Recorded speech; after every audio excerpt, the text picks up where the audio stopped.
Kadongski, dumating na rin yung order natin. I-unbox natin to. Kailangan naka-video para sabi dun sa seller, kailangan videohan daw. Dito bibidyohan natin para alaman kung ano talaga laman.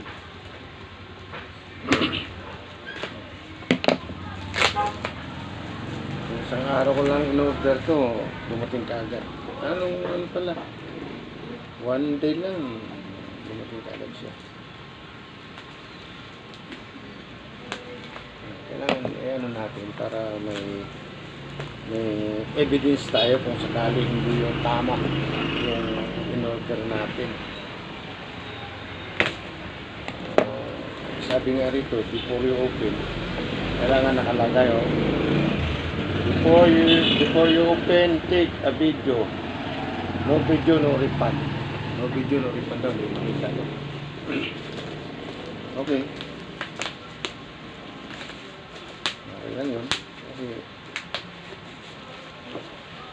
isang katakaran talaga yun sa sa seller. Tayo naman, nanigurado tayo kung talagang tunay itong hindi scam. Ito mga Kadongski, bubuksan natin. Yan. Kaya nang in-order ko, mamating na yan. Dahan natin bubuksan.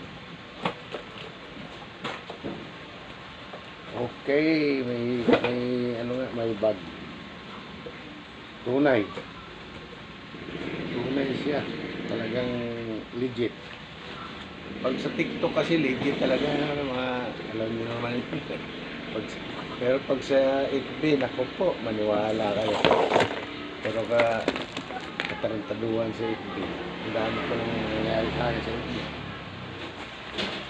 Dito tayo sa TikTok, siguradong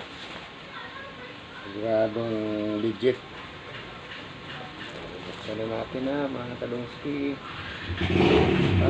Ano lang din, para lagayan ng taco ko sa bilyan. Ito yung bag niya. Ito na siya. Okay. Buksan natin, dandan. Sa wakas, nagkaroon din ako ng TV tripod.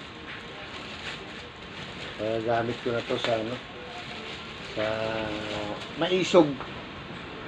Pag pumunta ko ng Maisog, rally ng Maisog, ito mga Kadongski, salamat naman. Ayusin ko naman niya. Ito yung handle.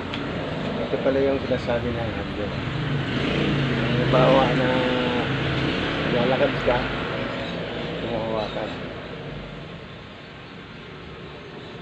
Naman, legit naman yung ng TikTok. Ito yung lagayan ng cellphone. Hindi ko na lang pahabain ito mga Kadongski. Alam ko naman siguro, alam niyo naman ng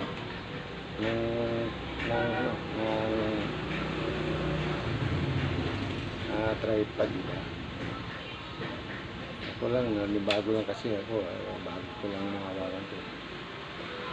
Pero okay na, legit yung padala ng TikTok.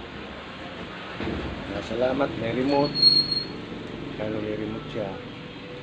Mamaya gagaling ko pa to kung paano to i-activate tong remote na to. Ito pa yung handle ng cellphone. Kaya salamat sa TikTok. Salamat. Okay yung deliver nyo. Walang problema. Salamat. Bye.